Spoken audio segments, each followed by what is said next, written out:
Zdravo ljudi, evo mene ponovo u još jednom mom izdanju Glasa naroda. U zadnjih par dana vidjeh u novinama naslov vlasti hoće da prodaju strancima naše izvore vode, pitke vode. U Srbiji ima mnogo izvora pitke i čiste vode, koja verovatno bode oči mnogim strancima, pogotovo u zapadu, jer su oni skoro istrošili svoje resurse i svim silama pokušavaju da dođu do tuđih. I komercijalizovali svoje. To je sve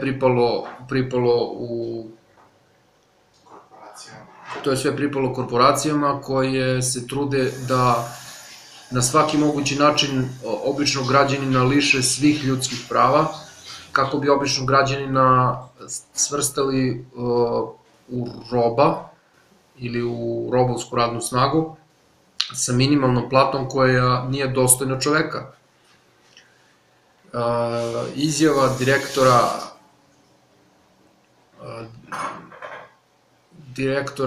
Nestle o tome da voda ne bi trebala da bude osnovno ljudsko pravo je u najmanju ruku maloumna. Kad bolje razmislimo o tome, to je genocidna izjava, koja jednostavno, ne znam kako da se izrazim, kad sam to pročitao, to je stvorilo bes u meni da je to neverovatno.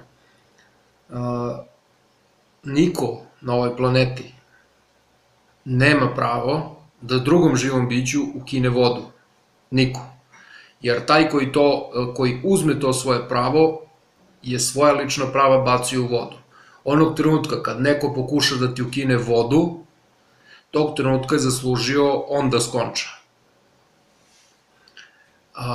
Pogotovo ako se ta voda nalazi u tvojoj zemlji, a taj hoće silom da ti uzme. I to je uzima na takav način što tvoje pohlepne političare i biznismene, takozvane biznismene, potplati za sitnu lovu, da oni potpišu kvazi zakone, koji su naravno nelegalni.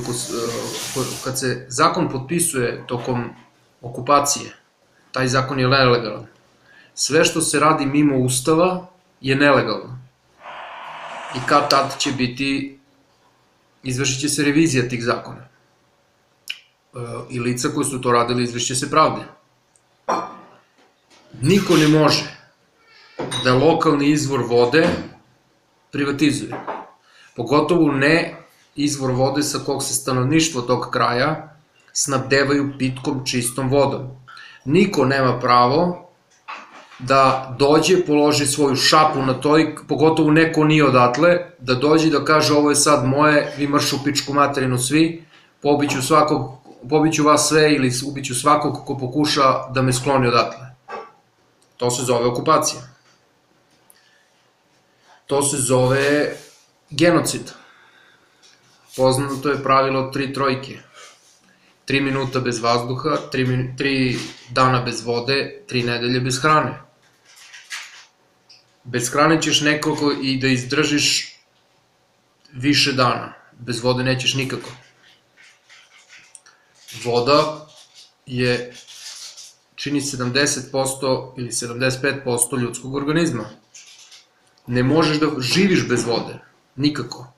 Probajte jedan dan da ne pijete vodu i vidjet ćete kako ćete da prođete.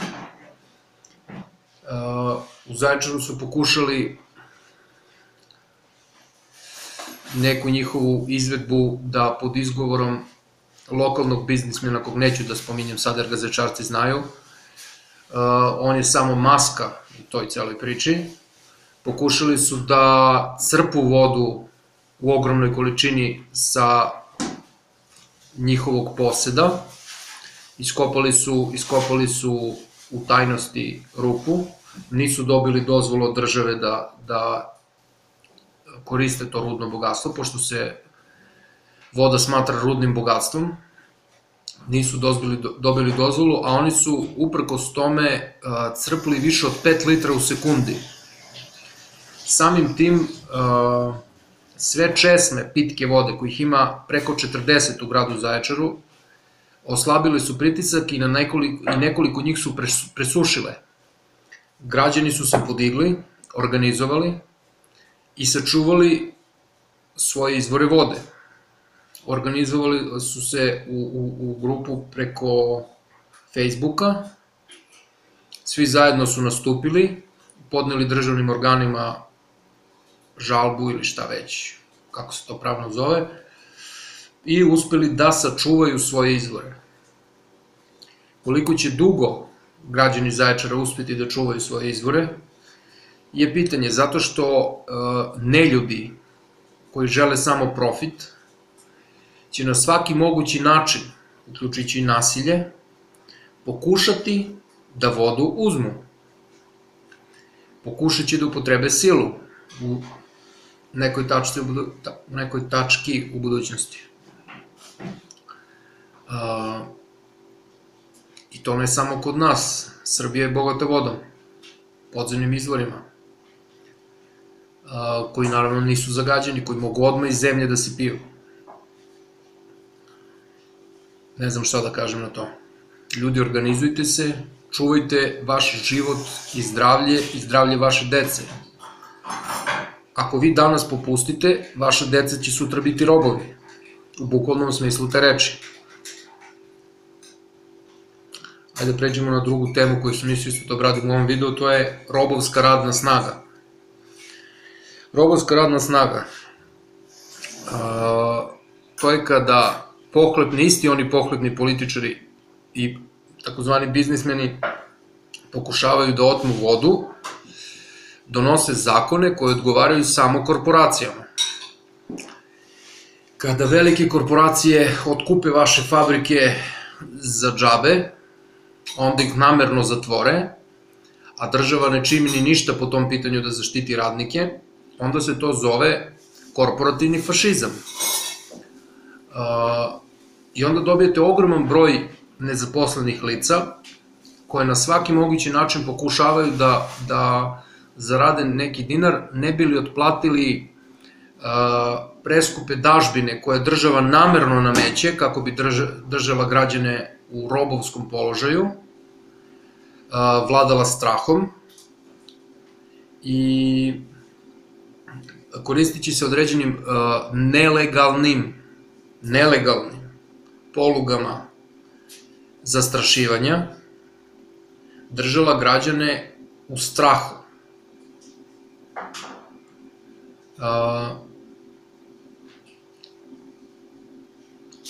Raditi jedan dan na njivi od 12 sati, 12 radnih sati, je neverovatno teško.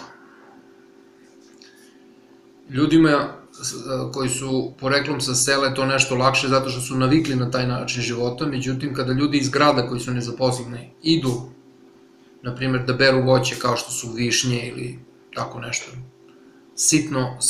sitno voće koje je jako teško brati, a otkupna cena mu je mala. Vi, na primjer, odete da berete višnje za 13 dinara po kilogramu, vi ne možete dnevno da uberete više od 6 do 7 gajbica. Ukupna cena koju vi dobijete na kraju ne prelazi 1000-1100 dinara, a za to vam odbiju 2 gajbice za prevoz kojim vas oni dovezu do tog polja.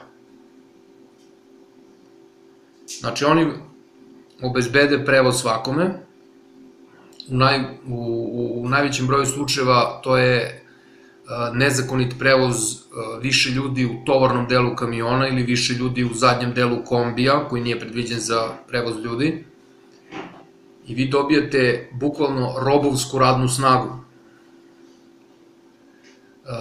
gde ljudi rade kao crnci iz 19. veka, koji nemaju nikakva prava. Na pojedinim njivama, hvala Žile, evo, drug Žile doneo kaficu malo da se osvežimo.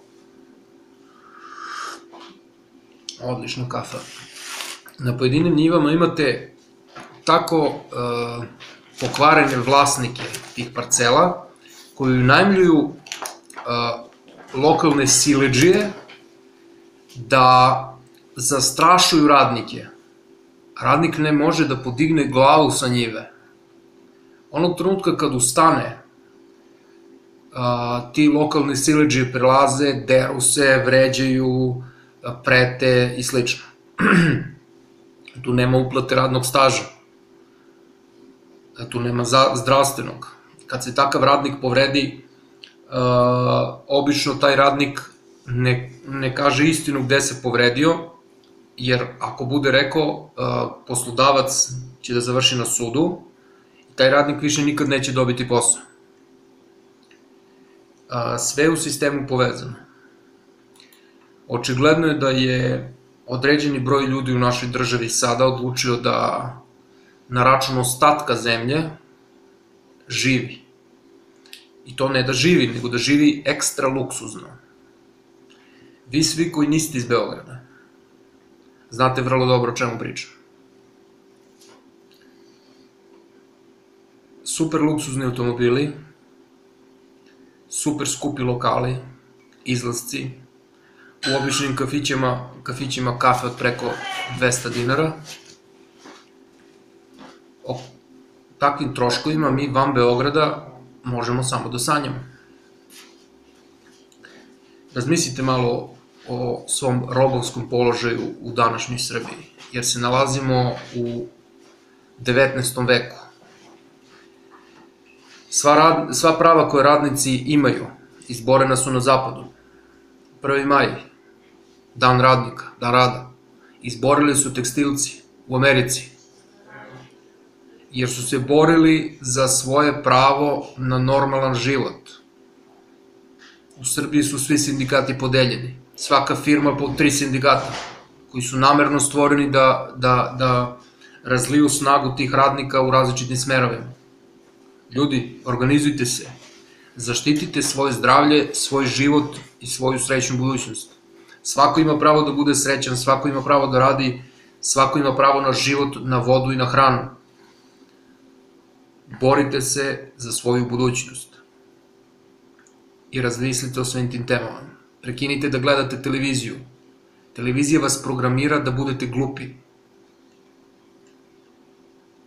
Do sledećeg snimanja, puno pozdrava. Ćao.